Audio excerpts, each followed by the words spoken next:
news today. We have numerous fronts are being covered. Before we do that, will give me certain proclamations. We'll sign them, and you'll hear a little bit about them. Will, please? Yes, sir.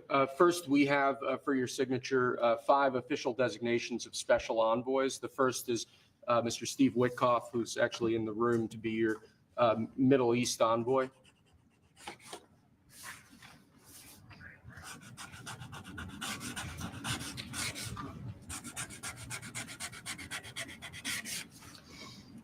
Where is Steve? Steve Witkoff, everybody. He's done a great job in the Middle East, really great. But how it all turns out, it's complex, but I think he's going to do very well. Next, we have Mauricio Claver Caron to be your special envoy to Latin America, sir. Okay. Good man.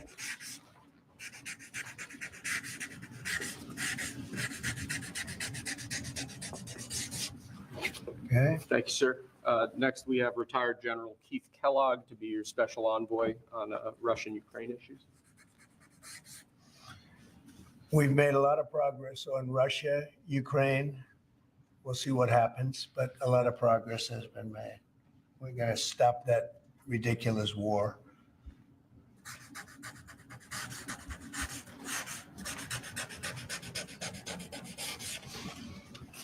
Okay. Thank you, sir. Next, we have designation of Rick Grinnell, to be your envoy for special missions. I sent him to California to turn on the water. We turned it on. It was not easy because we had to go through a lot of environmentalists that are causing a lot of problems. And we have billions of gallons of water.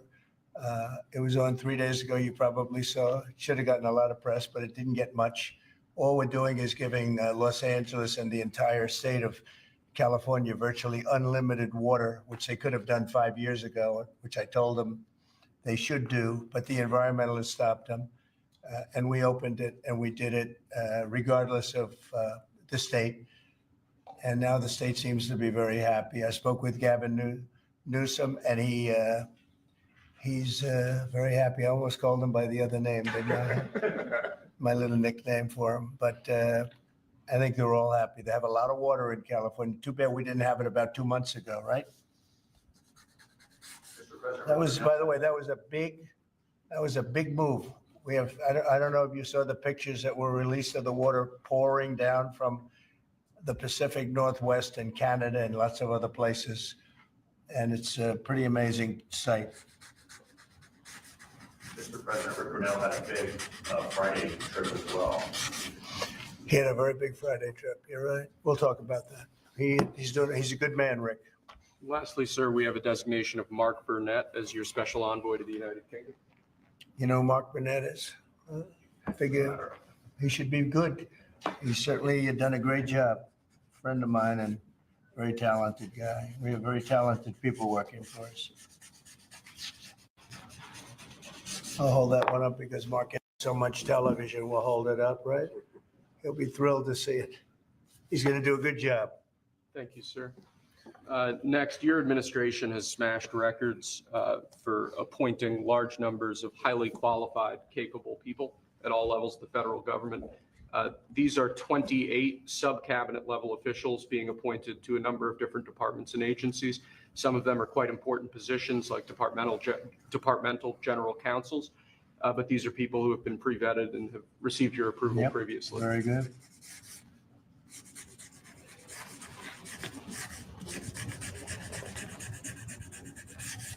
Okay. Thank you, sir. Next, this is an executive order.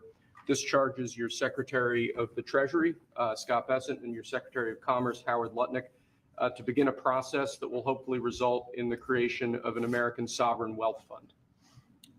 It's a very exciting event. We're going to have a sovereign wealth fund, which we've never had. We have a lot of things that create wealth, and you're seeing that over the last 2 weeks. I think we've created more wealth. Other people have created de-wealth, the people, my predecessors. We're creating a lot of wealth. Scott, maybe you'd like to say something about it, and I'd ask also Howard to say something about it. Yes, sir. This is very exciting.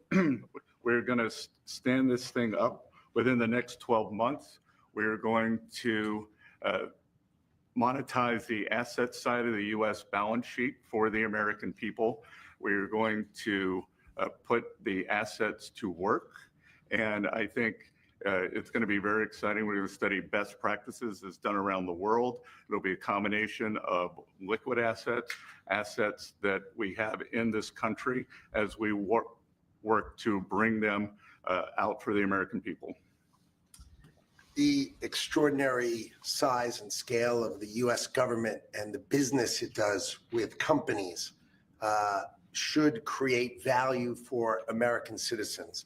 If we are going to buy 2 billion COVID vaccines, maybe we should have some warrants and some equity in these companies and have that grow for the help of the American people. So I bring all these things together. I think Scott and I will create an amazing sovereign wealth fund for you, sir. So other countries have sovereign wealth funds, and they're much smaller countries, and they're not the United States. We have tremendous potential in this country, tremendous. You're seeing that, what's happened just in a short period of time. And as an example, TikTok, we're going to be doing something perhaps with TikTok, and perhaps not. If we make the right deal, we'll do it. Otherwise, we won't. But I have the right to do that. And we might put that in the sovereign wealth fund, whatever we make, or if we do a partnership with very wealthy people, a lot of options, but we could put that as an example in the fund. And we have a lot of other things that we could put in the fund. And I think in a short period of time, we'd have one of the biggest funds. And, you know, some of them are pretty large, I must tell you. Some of like the Saudi Arabia fund is on the large side, but eventually we'll catch it. But we're going to create a lot of wealth for the fund. And I think it's about time that this country had a sovereign wealth fund. And these two gentlemen and some others are going to work with them very closely, and they'll be heading it up, and they're going to do a great job. Two highly respected people that have done unbelievably well in the world, in the real world. So that's a big deal, huh? Yes, sir. I think it's going to create value and be of great strategic importance. Mr. President, why is it important for Elon Musk to have access to the payment systems at Treasury? Well, he's got access only to letting people go that he thinks are no good if we agree with him. And it's only if we agree with him. He's a very talented guy from the standpoint of management and costs. And we put him in charge of seeing what he can do with certain groups and certain numbers. Some of the numbers are horrible, what he's found. Think of it, $100 million on condoms to Hamas,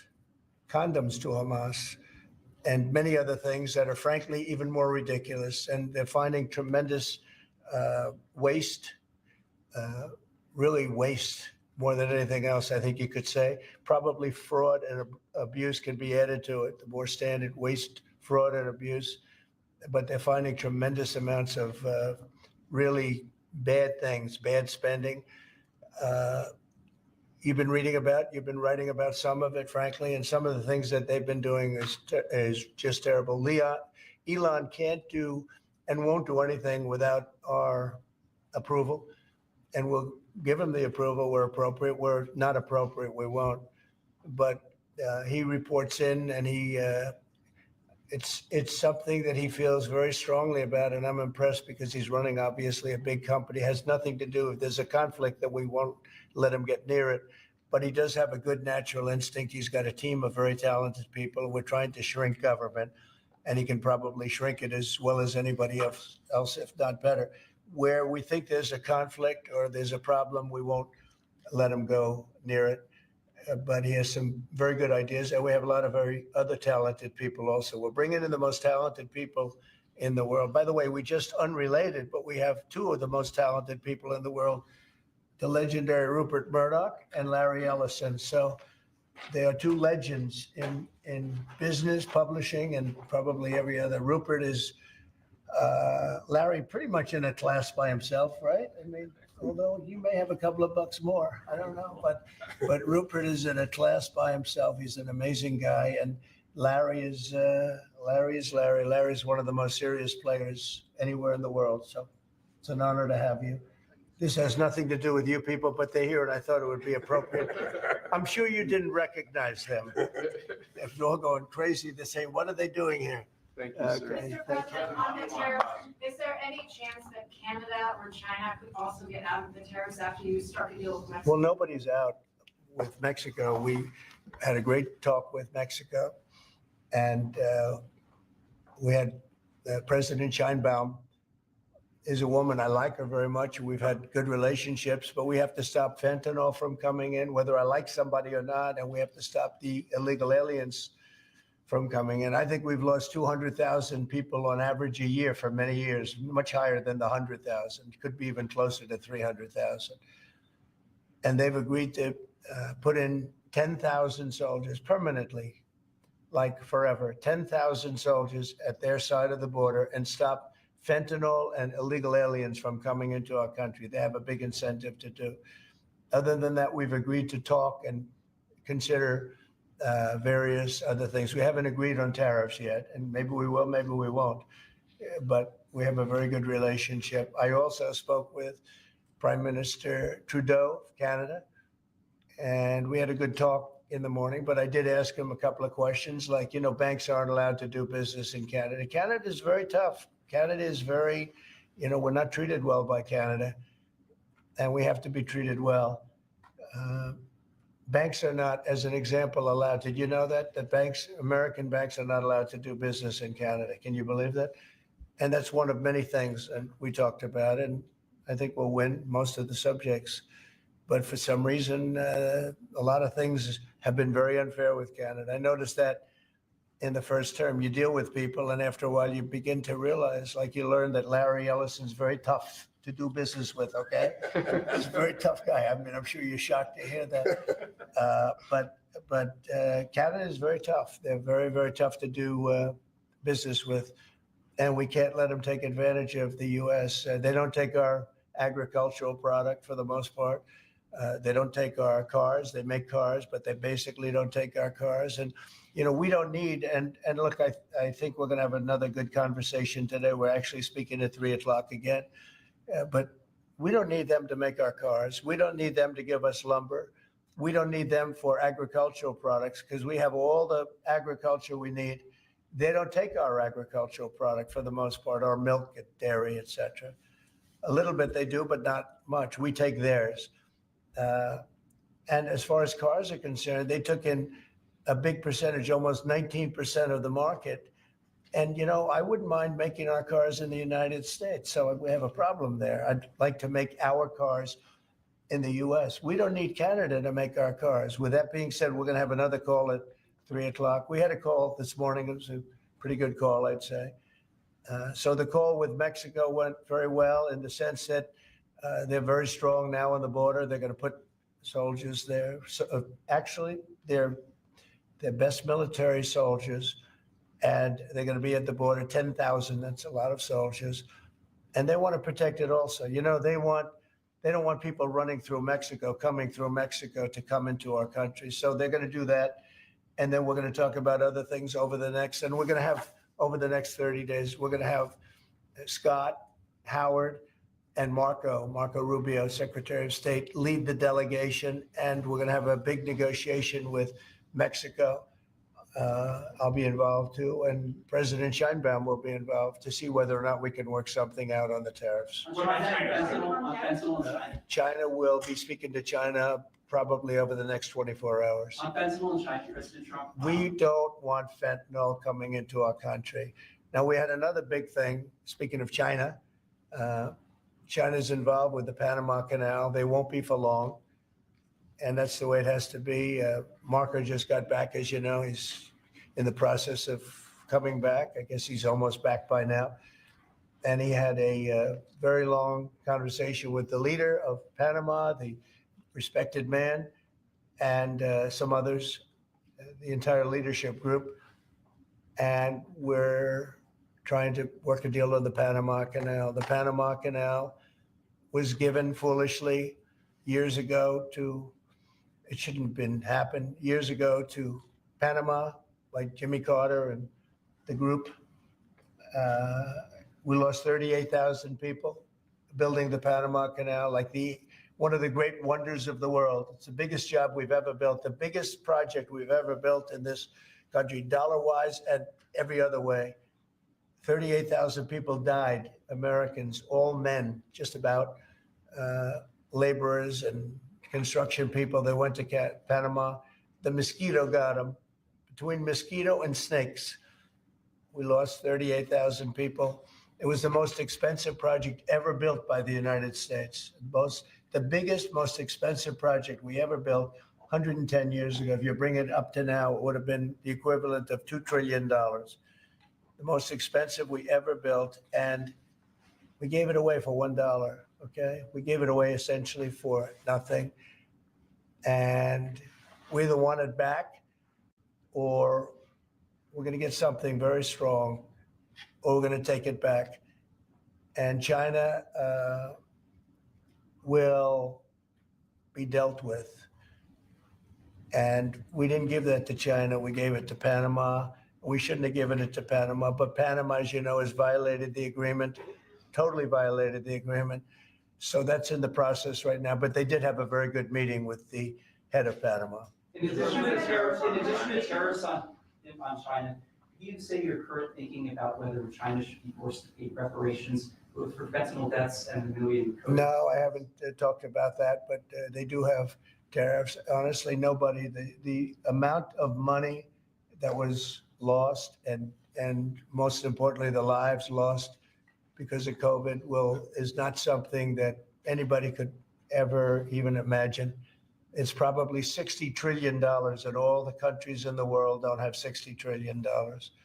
The amount of death and the amount of destruction and the amount of money lost is probably $60 trillion. I had it figured by people about 3 months ago. I just said, figure it out. Nobody knows what the real number is, but it's almost an infinite number, the damage done. But I have not discussed that. What I have discussed is we'll have some good meetings with China. We have meetings planned, and we'll see what happens. But that was just an opening salvo. If we can't make a deal with China, then the tariffs will be very, very substantial. Okay, I'm going to sign this one. Sir, this is, you've obviously made making America healthy again a key priority of this administration. A key component of that is obviously heart health. This is a ceremonial proclamation declaring the month of February to be National Heart Month. Okay.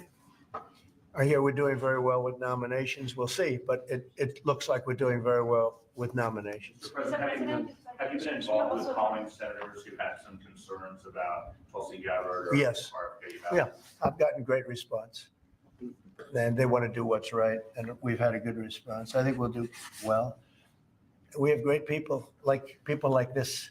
We have great people coming in. I think I'd like to say the best ever recruited for government. I think we have the finest people ever recruited for government. Will we take an active Congress? And you know what? You're starting to see that because we've done more in 2 weeks than Biden's done in 5 years, 6 years. They could be here between him and Obama. You add it up, okay? We've done more in 2 weeks than they've done in 12 years. Will it take an active Congress to do away with USAID, or do you believe you have? I don't know. I don't think so. No, we've not when it comes to fraud. If there's fraud, these people are lunatics. And if it comes to fraud, you wouldn't have an active Congress. And I'm not sure that you would anyway. But we just want to do the right thing. It's something that should have been done a long time ago. It went crazy during the Biden administration. They went totally crazy what they were doing, and the money they were giving to people that shouldn't be getting it, and to agencies and others that shouldn't be getting it. It was a shame. So they're tremendous fraud.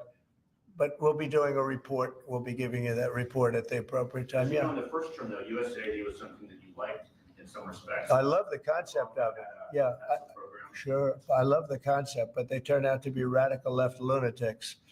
And the concept of it is good, but it's all about the people. Mr. President, you said you also want to impose tariffs on the EU. What kind of tariffs are you thinking about? Well, we have massive deficits with the European Union, massive, like $350 billion, if you can believe it. They don't take our farm product. They don't take our cars. They don't take almost anything, but we take their cars. We have millions of cars coming in, BMW and Mercedes-Benz and Volkswagen and just so many different cars, and we don't do anything about that. And We don't charge them tariffs. They make it impossible to sell cars in the European Union.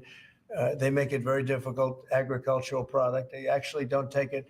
And they have a lot of excuses. Some of them are the pesticides and the different chemicals used. And Bobby Kennedy actually is looking at that very, very seriously, because maybe it's not necessary to use all of that. You know, we want to be the healthiest country, and we're not. We spend more money on food than anybody else in terms of its creation, but we're not the healthiest country. So maybe there is something to the fact that we shouldn't be using so much chemical, and maybe that'll stop. But Bobby Kennedy is the one, because he is not a believer in all of the things we have done, and neither are the Europeans. So we'll see what happens. But they use it as an excuse not to buy our product. And I asked a couple of the leaders, I don't want to use names, but how many Chevrolets or Fords do you see in the middle of Munich? And the answer is none, because they don't take any cars. They don't take anything. So the European has abused the United States for years, and they can't do that. And they want to make a deal. Let me tell you, in all cases, they all want to make deals. There's nobody that doesn't want to make deals. They've been abusers, and they want to make deals. So we'll see about that. But we'll have, I think, some very fair. All we want is a fair deal. And, you know, there's a word, reciprocal. I'd go right now, reciprocal tariffs on everybody, because many of the countries that you feel so horrible about the way they're being treated by Trump, you're saying, oh, President Trump is so terrible to them. Well, they charge us tariffs. European Union has a VAT tax, which is through the roof, okay? It's a similar thing, similar to a tariff. It's a VAT. And they have it, and it's numbers like you wouldn't believe. And Canada, I told you about the banks, and I told you they charge us. And people don't say that. They don't like to say it. Just like they don't like to say that I opened up the water for California. It's a great thing. It's too bad they didn't do it themselves. I had to do it, and it was not easy. We did it a very rough way. And I didn't like to do it a rough way. We shouldn't have to do it a rough way. But a lot of these countries that we're talking about, you know, they're so-called allies, but they don't treat us well. And just like I got $420 billion, and now it's actually over $600 billion. The Secretary General of NATO came in 2 weeks ago, and he said it was a miracle when Trump came in, when President Trump came into NATO. He said it was $636 billion by saying to them, no, you have to pay. And if you don't pay, we're not going to be there for you. You know, somebody has to say it, and they paid. And it was a large amount of money. And one of the problems we have with the Russia-Ukraine situation is that we wanted to see some equalization, because we're in for close to $300 billion and they're in for $200 billion less. Why are they in for less? Because Biden never asked them for money. He never said, you got to pay. He never did. All he did is hand out money. So we're talking with them right now, and we're actually working some deals right now. So we have some guarantees and some other things to keep that whole situation to go, really going. I mean, going. We're telling Ukraine they have very valuable rare earth. We want what we put up to go in terms of a guarantee. We want a guarantee. We're handing them money hand over fist. We're giving them equipment. European is not keeping up with us. They should equalize. And look, we have an ocean in between. They don't. It's more important for them than it is for us. But they're way below us in terms of money. And they should be paying at least equal. They should really be paying much more than us. But let's say equal to us. And they're billions and billions of dollars below. So we're looking to do a deal with Ukraine where they're going to secure what we're giving them with their rare earth and other things. They announced a deal with Mexico this morning.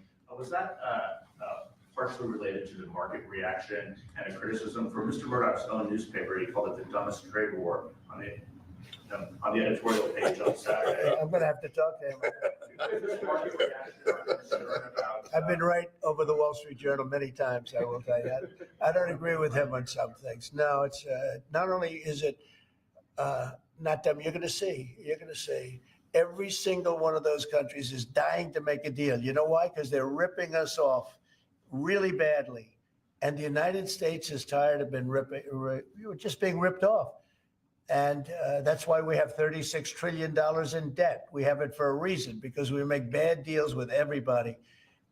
And we don't allow that anymore. So the Wall Street Journal is wrong, because very simply, every single country that you're writing about right now is dying to make a deal, because the deals they have right now are so good and so good for them and so profitable for them. You didn't know that Canada didn't allow our banks. You didn't know all of these different things. And I think in the end, you're going to see that either very, very substantial tariffs are going to be paid by them, or they're going to make some kind of a deal. Sorry, did Mexican President Sheinbaum? Did what? Did you blink this morning? There was no blinking. No, she's a wonderful woman, but she did agree to 10,000 soldiers on the border. I would say that's a lot. Would you say that's pretty good? 10,000 soldiers on the border? Sir, And the 10,000 soldiers are going to keep illegal aliens out, and they're going to keep them out, seriously out, and otherwise they're going to have a big penalty. Mexico is going to be penalized. They're not going to come through Mexico anymore, and they're not going to let the fentanyl come in from China. And China hopefully is going to stop sending us fentanyl. And if they're not, the tariffs are going to go substantially higher. Sir, just to clarify what you said about Ukraine earlier, the rare earths, is that something you want them to give the rare earths to the United States? Yeah. I want to have security of rare earth. We're putting in hundreds of billions of dollars. They have great rare earth, and I want security of the rare earth. And they're willing to do it. Sir, you mentioned earlier that Elon On Musk. Canada, when you talk to Justin Trudeau again, is there anything he can give you at 3 p.m. when you talk again to also? I don't know. Pause, I don't know. Like you said with Mexico. I don't know. We have big deficits with Canada, like we do with all countries. I mean, I look at some of the deals made, I say, who the hell made these deals are so bad? But with Canada, I have a talk with him, and you maybe know or maybe not. We're going to meet again or talk again at 3:00, right after my next meeting, and we'll see what happens. I can't tell you what's going to happen. Mentioned that he could agree to change your mind on the tariff. Well, we can always, look, what I'd like to see, Canada become our 51st state. We give them protection, military protection. We don't need them to build our cars. I'd rather see Detroit or South Carolina or any one of our Tennessee, any one of our states build the cars. They could do it very easily. We don't need them for the cars. We don't need them for lumber. We don't need them for anything. We don't need them for energy. We have more energy than they do. We don't need them for energy. So I say, why are we doing this? Why are we willing to lose between $100 billion and $200 billion a year? We don't need them. As a state, it's different. As a state, it's much different. And there are no tariffs. So I'd love to see that, but some people say that would be a long shot. If people wanted to play the game right, it would be 100% certain that they'd become a state. But a lot of people don't like to play the game because they don't have a threshold of pain. And there would be some pain, but not a lot. The pain would be really there. So we're going to meet again by phone at 3:00, and we'll let you know. On Israel, President Trump, you're prepared to meet with Benjamin Netanyahu. Coming in tomorrow. Yes, you've mentioned in the past you're concerned about Israel being too small geographically. Would you support annexation of parts of the West Bank by Israel? Well, I'm not going to talk about that. It certainly is a small, it's a small country in terms of land. See this pen, this wonderful pen? My desk is the Middle East. And this pen, the top of the pen, that's Israel. That's not good, right? You know, it's a pretty big difference. I use that as an analogy. It's pretty accurate, actually. It's a pretty small piece of land. And it's amazing that they've been able to do what they've been able to do when you think about it. There's a lot of good, smart brain power, but it is a very small piece of land, no question about it. Mr. President, you said earlier that Elon Musk is doing everything with your say-so. So is there everything that he has done thus far, going to all the agencies, shutting off access, getting access to federal payments, that all has yours? You're okay with all of that? For the most part, yeah. If there was something that didn't have my okay, I'd let you know about it really fast. And you think there's some areas where you wouldn't let him work because he has conflicts of interest? If there was no, I haven't seen that. And he would know not to do it. So we haven't had that yet. But if there was a conflict, we would let him work in that area. Earlier you said with regard to Panama that they were going to make a deal where the U.S. was going to take it. How long do they have to make that sort of deal, and are you still leaving on the table? We're going to meet with Panama on Friday at about 3:30 in the afternoon by phone. And maybe there'll be some representatives here or there. But we're going to be talking to Panama on Friday, essentially. And they've agreed to certain things, but I'm not happy with it. On the Middle East, Mr. President, if I may, do you still have doubts that the ceasefire will hold? On what? On the Middle East, do you think the ceasefire will hold? I have no assurances that it'll hold. I mean, I've seen people brutalized. Nobody's ever seen anything like it. No, I have no guarantees that the peace is going to hold. Steve, you might want to say something about that. Steve Whitco. It's holding so far. So, and we're certainly hopeful, and that's the president's direction. Get the hostages out, save lives, and come to hopefully a peaceful settlement of it all. So far it's holding. Mr. President, on a different topic, questionnaires have been going out to FBI agents across the country who were involved potentially in the investigation. Do you believe anyone involved at any level should be fired, sir? Well, I think the FBI was a very corrupt institution, and I'm a victim of it in a true sense. I was able to beat it, but other people have been treated horribly. I think the FBI had a great reputation. I think its reputation was really damaged badly, as is DOJ. Look at what they've done in terms of weaponization. Look at what they've done to a political opponent. Probably got me elected by what they did, or I think I was doing well anyway, but they might have got me elected. But you know what? We have to have pristine, beautiful, perfect law enforcement. And what we want to do, and Kash is the one to do it. He's the one guy that is going to do it. We have to bring the reputation of the FBI. We have to bring the fact of the FBI back to what it could be. Not even to what it was, even better than it ever was. Because who would have thought that the FBI could have been corrupted like they were corrupted? Who would have thought that would have happened? Who would have thought they would have been used to go after, political opponents, essentially, but me being the number one, and so many other things beyond that. And they've been hurt very badly, and we'll see what happens. But Kash is the one to do it, and I hear he's doing very well. Kash will straighten it out. We have great confidence that we can make the FBI great again. Okay, one or two more, and we'll be done. Say it? Tulsi Gabbard. Yeah, I think Tulsi's going to be doing okay. I'm not sure. I can't guarantee anything, but she's liked by so many people, especially people in the military and law enforcement. She has a little bit of trouble with some senators over her thoughts on Edward Snowden. I know Snowden, you've mentioned in the past you're thinking about pardoning him. Are you still, and what do you think about that? No, I don't talk about it right now. I just, people feel very differently. Some people think he should be pardoned, and some people think it would be a terrible thing to do, but I don't get involved in that. Mr. President, what are you discussing with Mr. Murdoch and Mr. Ellison? Just respect. I have great respect for Rupert Murdoch. I disagree with him a lot of times with the Wall Street Journal, but that's all right. We've disagreed before, and I'm sure they didn't have any idea what they were talking about, because already you see what's happening. Look at Colombia. Look at what happened with that. Everybody said that with Colombia it was going to be a disaster. In one hour, everything was settled. You know why? Tariffs. Without tariffs, they wouldn't have been the same way. They would not have treated me the way they treated me, which was extremely nicely. And I don't want to use countries. I don't want to use names, but tariffs are very powerful, both economically and in getting everything else you want. Tariffs for us, nobody can compete with us because we're the pot of gold. But if we don't keep winning and keep doing well, we won't be the pot of gold, and then tariffs won't be so good for us.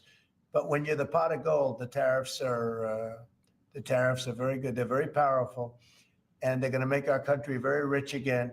Thank you very much, everybody. Thank you, guys. Thank you, guys. Let's go. I don't know. Thank you, guys. Let's go. How is the market doing? Hey, guys. Thank you, guys. Thank you, guys. Let's go. It did? I don't know. I don't think about it. Thank you. Thank you, guys. Thank you very much. Thank you, guys.